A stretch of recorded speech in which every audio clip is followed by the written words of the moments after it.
ಇವತ್ತು ಶಾಂತ ರೀತಿಯಿಂದ ಒಂದು ಹೋರಾಟ ನಡೆದಿರ್ತದೆ. ಆಡಳಿತ ಪಕ್ಷ ಇವತ್ತು ಕಾಂಗ್ರೆಸ್ ಇರ್ಬೋದು, ಬಿ ಜೆ ಪಿ ಇರ್ಬೋದು, ಅದನ್ನು ಹೇಳಕ್ಕೆ ಹೋಗೋದಿಲ್ಲ. ಯಾವ ಆಡಳಿತದಲ್ಲಿರುವಂಥವ್ರು ಹೇಳಿಬಿಡ್ತಾರೆ ಅಲ್ಲಿರುವಂಥ ಅಧಿಕಾರಿಗೆ ಇದನ್ನೇನಾದರೂ ಮಾಡಿ ಇದನ್ನು ಬಡಿಬೇಕು, ಇವ್ರನ್ನೆಲ್ಲ ಕೇಸ್ ಹಾಕಬೇಕು, ಇವ್ರಿಗೆ ಜೀವಾವಧಿ ಶಿಕ್ಷೆ ಹಂಗಂಗೆ ಏನು ಮಾಡಬೇಕು ಅನ್ನೋಂಥದ್ದು ಹೇಳಿಬಿಡ್ತಾರೆ. ಅಂಥ ಅಧಿಕಾರಿ ಒಬ್ಬ ಯಾರೇ ಕೇವಲ ಆಡಳಿತ ಪಕ್ಷದವ್ರು ಮಾತು ಕೇಳುವಂಥ ಅಧಿಕಾರಿಯಲ್ಲಿ ಏನಾದರೂ ಇದ್ದರೆ ಬಹುಶಃ ಜನಪರ ಹೋರಾಟ ಮಾಡಬಾರ್ದು ಅನ್ನೋಂಥದ್ದೇ ಉದ್ದೇಶ ಇದೆ ಅನ್ನೋಂಥದ್ದು ಆಗ್ತದೆ. ಇದು ಬ್ರಿಟಿಷರಿಗಿಂತ ಹೆಚ್ಚು ಕಠಿಣ ಕಾನೂನು. ಇದು ಅಪಾಯಕಾರಿ. ಯಾಕೆ ನಾವು ಜನಪರ ಹೋರಾಟ ಮಾಡ್ತಾ ಇರ್ತೀವಿ ಕುಡಿ ನೀರಿನ ಸಮಸ್ಯೆ ಸಲುವಾಗಿ, ದೇಶದ ಹಿತದೃಷ್ಟಿಯಿಂದ. ಇವತ್ತು ಮಾನ್ಯ ಗೃಹ ಸಚಿವರು ಬೆಳಗಾವಿಯ ಹೋರಾಟದ ಬಗ್ಗೆ ಪ್ರಸ್ತಾವ ಮಾಡಿದ್ರು. ಅದು ನಮ್ಮ ಹೋರಾಟ, ಒಂದು ಸಮುದಾಯ, ಲಿಂಗಾಯತರ ಒಂದು ಸಮುದಾಯದ ಹೋರಾಟ. ಅಲ್ಲಿ ಒಬ್ಬ ಹಿರಿಯ ಪೊಲೀಸ್ ಅಧಿಕಾರಿ ಬಂದು ಬಿನ್ ಡ್ರೆಸ್ನಲ್ಲಿ ಬಂದು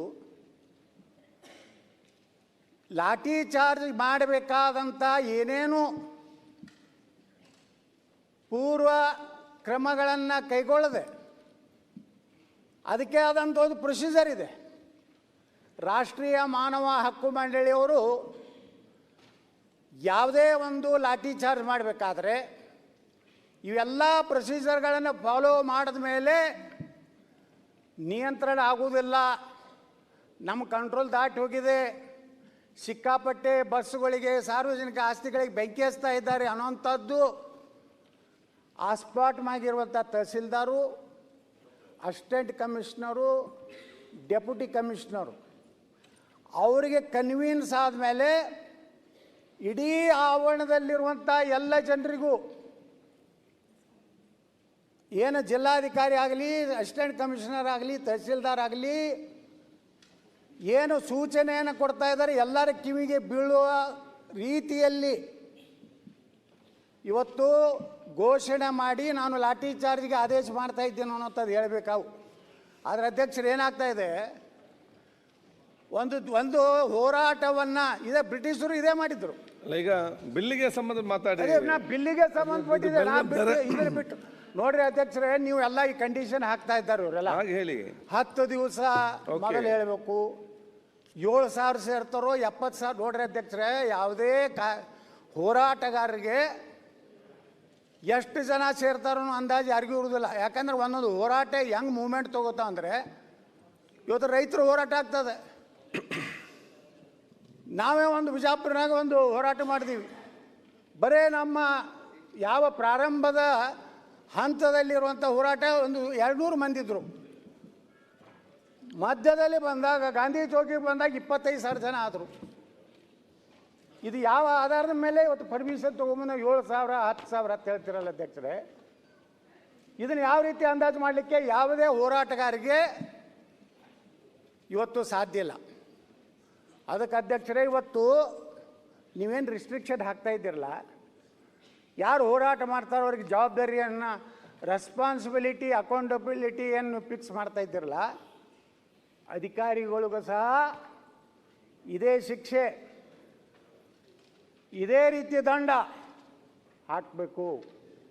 ಒಬ್ಬ ಏನೋ PSI ಒಬ್ಬ DSP ಯಾವುದೇ ಒಬ್ಬ ರೂಲಿಂಗ್ ಪಾರ್ಟಿ MLA ಹೇಳೋದು ಅಥವಾ ಹೋಮ್ ಮಿನಿಸ್ಟರ್ ಫೋನ್ ಮಾಡಿ ಹೇಳಿದ್ರು, ನೋಡಿ ಅದು ಯಾವುದು ಯತ್ನಾಳ್ ಹೋರಾಟ ಮಣ್ಣು ಕೊಡ್ಬೇಕಂತ ಹೇಳಿದ್ರು, ಬಂದು ಸುಮ್ಮನೆ ಲಾಠಿ ಚಾರ್ಜ್ ಮಾಡ್ತಾನೆ. ಇವತ್ತು ಅನೇಕ ಹಬ್ಬದ ಗಣೇಶೋತ್ಸವನೇ ಉದಾಹರಣೆ ತಗೋರಿ ಅಧ್ಯಕ್ಷರೇ, ಮೆರವಣಿಗೆ ಹೊಂಟಿರ್ತದೆ. ಅಲ್ಲಿರುವಂಥ ಜನ ದೇವರ ಶ್ರದ್ಧೆಯಿಂದ ಹೋಗ್ತಿರ್ತಾರೆ. ಯಾವುದೋ ಒಂದು ಪ್ರದೇಶದಲ್ಲಿ ಪೆಟ್ರೋಲ್ ಬಾಂಬ್ ಹಾಕಿದ್ರು, ಕಲ್ಲು ಒಗೆದ್ರು, ಏನು ಇದನ್ನು ಕತ್ತಿ ಗುರಾಣಿ ತೊಗೊಂಡು ಹೊರಗೆ ಬಂದರೆ ಯಾರು ತಪ್ಪು ಮಾಡ್ಯಾರು ಅವ್ರನ್ನ ಅರೆಸ್ಟ್ ಮಾಡಬೇಕು, ಅವ್ರ ಮೇಲೆ ಕೇಸ್ ಹಾಕಬೇಕು. ಈ ಪೊಲೀಸ್ ಇಲಾಖೆ ಏನಾಗ್ಬಿಟ್ಟದಂದರೆ ಅವ್ರ 150 ಜನರನ್ನು ಅರೆಸ್ಟ್ ಮಾಡೋದು, ಇವ್ರನ್ನ 150 ಜನರನ್ನು ಅರೆಸ್ಟ್ ಮಾಡೋದು, ಮುಗಿತಪ್ಪ ಇವ್ರದ್ದು ಕೆಲಸ. ಎರಡೂ ಕೂಡಿ ಕೋರ್ಟ್ ಅಡ್ಡಾಡಬೇಕು. ಕೋರ್ಟ್ನಾಗಿದ್ರೆ ಮತ್ತೆ ನಿರ್ದೋಷ. ನನ್ನ ಮಗೆ 26 ಕೇಸ್ ಹಾಕಿದ್ರೆ ಅಧ್ಯಕ್ಷರೇ. ಈ ರೀತಿ ಅಧಿಕಾರಿಗಳಿಗೂ ಸಹ ಅಕೌಂಟಬಿಲಿಟಿ ಇರಬೇಕು. ನೀ ಲಾಠಿ ಚಾರ್ಜ್ ಯಾಕೆ ಮಾಡಿದಿ, ಇದನ್ನು ಕೇಳಬೇಕು. ನೀನು ಅಧಿಕಾರಿಗಳಿಗೆ ನೀವು ಪೂರ್ಣ ಫ್ರೀ ಕೊಟ್ಟರೆ ಅದು ಚಲೋ ಆಯ್ತವ್ರು. ಅವರು ಯಾವ ಹೋರಾಟ ಮಾಡಬೇಡಪ್ಪ, ಆರಾಮ್ ಪೊಲೀಸ್ ಸ್ಟೇಷನ್ನಾಗಿರ್ತೀವಿ, ಎಲ್ಲಕ್ಕೂ ಪರ್ಮಿಷನ್ ಕೊಡುವುದಿಲ್ಲ. ಏನಾದರೂ ಒಂದು ನೆಪ ಒಡ್ಡಿ ಈ ರೀತಿ ಇವತ್ತೇನು ಏನಾಗ್ಬಿಟ್ಟದಂದ್ರೆ, ಇವತ್ತು ಇದನ್ನೇನು ನೀವು ತೊಗೊಂಡು ಬರ್ತಾಯಿದ್ರಿ ಗೃಹ ಮಂತ್ರಿಗಳೇ, ಇವತ್ತು ನೀವು ಆಡಳಿತ ಪಕ್ಷದಾಗಿದ್ದೀರಿ, ಭಾಳ ನಿಮಗೆ ಒಳ್ಳೇದು ಅನ್ನಿಸ್ತದೆ. ನಾಳೆ ನೀವು ವಿರೋಧ ಪಕ್ಷಕ್ಕೆ ಬರೋರೇ ಅಲ್ಲ. ಇನ್ನು ಆ ಕಡೆ ಕೂತವ್ರು ಏನು ಮಾಡ್ತಾರೆ, ನೀವೇನು ಇದನ್ನು ರಾಮಬಾಣ ಉಪಯೋಗ ಮಾಡಿರ್ತಾರಲ್ಲ, ಅದು ಮತ್ತೆ ನಿಮ್ಮ ತಿರುಗು ಬಾಣ ಆಗೋದೆ. ಅದಕ್ಕೆ ಯಾವುದೇ ಒಂದು ಕಾನೂನಿನಲ್ಲಿ ತಿದ್ದುಪಡಿ ವಿಧೇಯಕ ತರಬೇಕಾದ್ರೆ ಅದರ ಮೆರಿಟ್ಸ್ ಆ್ಯಂಡ್ ಡಿಮೆರಿಟ್ಸ್ಗೆ ಹೋಗ್ಬೇಕು. ಇಲ್ಲಾಂದ್ರೆ ಅಧ್ಯಕ್ಷರೇ ಯಾರೂ ಹೋರಾಟ ಮಾಡೋದು ಬಿಡಬೇಕಾಗ್ತದೆ. ಇದನ್ನೆಲ್ಲ ನಿಮ್ಮ ಜೀವಾವಧಿ ಶಿಕ್ಷೆ, 1 ಕೋಟಿ ರೂಪಾಯಿ ಇಂಡೆಮ್ನಿಟಿ ಬಾಂಡ್ ನೋಡಿರಿ. ಈಗ ಒಂದು ಪ್ರೊಸೆಷನ್ ತೆಗಿತೀವಿ, ಅದರಾಗ ಕೆಲವೊಂದು ಕುಚೋತಿ ವ್ಯಕ್ತಿಗಳನ್ನು ನಮ್ಮ ವಿರೋಧಿಗಳು ಅವರು ರೊಕ್ಕ ಕೊಟ್ಟು ಅವ್ರು ದಾರು ಕುಡಿಸಿ ಹೋಗಿ ನೀನೇ ಕಲ್ಲು ಹೋಗಿದ್ದು ಅಂದ್ಬಿಡ್ತಾರೆ. ಇವ್ರು ಶಾಂತ ಹೊಂಟಿರ್ತೈತೆ ಪಾಪ ಪ್ರೊಸೆಸರು. ಕಲ್ಲು ಹೋಗಿತಾನೆ ಅವನೋ ಮಾಡಿದ ತಪ್ಪಿಗೆ ಇದನ್ನು ಹೋರಾಟವನ್ನು ಏನು ನೇತೃತ್ವ ತಗೊಂಡಿರ್ತಾರೆ ಅವ್ರನ್ನ ನೀವು ಶಿಕ್ಷೆ ಒಳಪಡಿಸ್ತೀರಾ? ಈ ರೀತಿ ಇದು ಭಾಳ ಈ ಒಂದು ಕಾನೂನು ಏನು ನೀವು ತಿದ್ದುಪಡಿ ತರ್ತಾಯಿದ್ರಿ, ನಿಜಕ್ಕೂ ಇದು ಜನಪರ ಹೋರಾಟವನ್ನು ಹತ್ತಿಕ್ಕುವಂಥದ್ದು. ನಮ್ಮ ಹೋರಾಟ ಮೂಲಭೂತ ಹಕ್ಕುತ್ತೇನು ಈ ಭಾರತಕ್ಕೆ ಸ್ವಾತಂತ್ರ್ಯ ಸಿಕ್ಕಿದ್ದೇ ನಮ್ಮ ಮೂಲಭೂತ ಹಕ್ಕುಗಳ ಚ್ಯುತಿಯಾಗಿದ್ದಕ್ಕೆ ಬ್ರಿಟಿಷರ ವಿರುದ್ಧ ನಾವು ಹೋರಾಟ ಮಾಡಿದ್ದು. ನೀವು ಹೊಳ್ಳಿ ಮತ್ತು ಬ್ರಿಟಿಷರ ಕಾನೂನುಗಳನ್ನ ತರ್ತಿದ್ರೆ ಜನಪರ. ಹಾಗಾದರೆ ಇವತ್ತು ಅಧ್ಯಕ್ಷರೇ ನಾ ಕೇಳ್ತೀನಿ ನಿಮಗೆ, ನೀವು ಸರ್ಕಾರ ಏನು ಮಾಡ್ತೀರಿ? ಒಂದು ಹೋರಾಟಕ್ಕೆ ಒಂದು ಕಡೆ ಧರಣಿ ಕುಂಡಿರ್ತಾರೆ, ಸಣ್ಣ ಪುಟ್ಟ ವಿಷಯ ಇರ್ತದೆ, ಅಷ್ಟೂ ನೀವು ಮಾಡೋದಿಲ್ಲ, ಅವರಿಗೆ ಅಪಾಯಿಂಟ್ಮೆಂಟ್ ಕೊಡೋದಿಲ್ಲ, ಅವ್ರಿಗೆ ಅಪಮಾನ ಮಾಡ್ತೀರಿ. ಅವರು ಅಲ್ಲಿ ಎಲ್ಲಿ ಹೋರಾಟದ ಕೂತ್ರ ಅಲ್ಲಿ ಯಾರೂ ಹೋಗೋದಿಲ್ಲ, ಮಂತ್ರಿಗಳು ಹೋಗೋದಿಲ್ಲ, ಸಂಬಂಧಪಟ್ಟಂಥ ಜಿಲ್ಲಾಧಿಕಾರಿ ಹೋಗೋದಿಲ್ಲ. ಅದು ಆಕ್ರೋಶ ಹೆಚ್ಚಾಗಿ ಒಂದು ಜನರಲ್ಲಿ ನಮ್ಮ ಇವತ್ತು ನಮ್ಮದೇ ನೀರಾವರಿ ಹೋರಾಟ, ನಾಳೆ ಆಲ್ಮಟ್ಟಿಗೆ ಸರಿಯಾಗಿ ನೀವು ಹಣ ಕೊಡದೇ ಇದ್ದರೆ ಹೋರಾಟ ಚಾಲು ಆಗ್ತದೆ, ಲಕ್ಷಾಂತರ ಜನ ಸೇರ್ತಾರೆ. ಅವಾಗ ನೀವೇನು ಮಾಡ್ತೀರಿ? ಅಮಾಯಕರ ಮ್ಯಾಗ ಗೋಲಿಬಾರ್ ಮಾಡ್ತೀರಿ.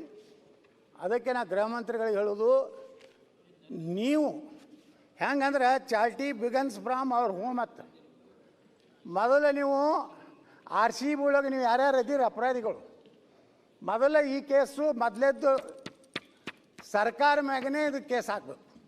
ನಾನು ಕೇಳಿದೆ, ಅಲ್ಲಿ ಹೋಗಿ ಪ್ರಚೋದನೆ ಮಾಡೋದು, ಆ ಕಪ್ಪಿಗೆ ಬೆಲ್ಲ ಕೊಡೋದು, ಅವ್ರ ಮ್ಯಾಗೆ ಹಗಲ ಮ್ಯಾಗೆ ಹಾಕೋದು, ಅಲ್ಲಿ ಸಾಯ್ತಿರ್ತಾರೆ, ಇಲ್ಲಿ ಬೆಲ್ಲ ಕೂತ್ಕೋತಾರೆ ಕಪ್ಪಿಗೆ. ಇಂಥದನ್ನು ಮಾಡಿ ಅದರಿಂದ ಮರೆ ಮಾಚಲಿಕ್ಕೆ, ಮೊನ್ನೆ ಆದಂಥ ಘಟನೆ ಮರೆ ಮಾಚಲಿಕ್ಕೆ ಇದೊಂದು ಏನೋ ತಂದು ತನಕ ಉತ್ತರ ಕೊಟ್ಟಿಲ್ಲ ಸರ್ಕಾರ RCBಗೆ.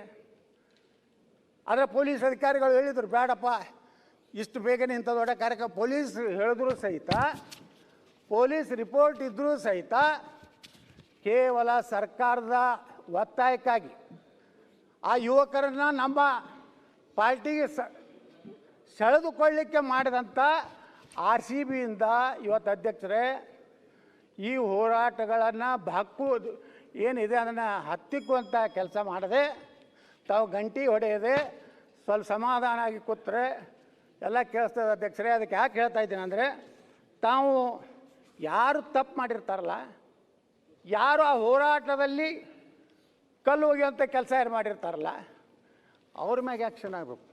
ಹಾಗಾಗಿ ಪೊಲೀಸ್ ಆಫೀಸರ್ ತಪ್ಪು ಮಾಡಿದರೆ ಅವ್ನಿಗೆ ಆ್ಯಕ್ಷನ್ ಆಗಬೇಕಲ್ಲ, ಅವನಿಗೂ ಡಿಸ್ಮಿಸ್ ಆಗಬೇಕು, ಅವನಿಗೂ ಪೆನಾಲ್ಟಿ ಆಗಬೇಕು, ಅವ್ರಿಗೂ ಶಿಕ್ಷೆ ಆಗಬೇಕಲ್ಲ.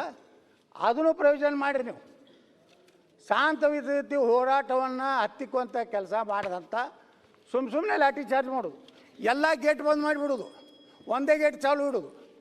ಅರೇ ಒಂದು ದೊಡ್ಡ ಗ್ರೌಂಡ್ ಐತಂದರೆ ಎಲ್ಲ ಗೇಟ್ಗಳು ಓಪನ್ ಇರಬೇಕು. ಇಟ್ಟು ಕಾಮನ್ ಸೆನ್ಸ್ ಇರೋದಿಲ್ಲ ಇವರಿಗೆ.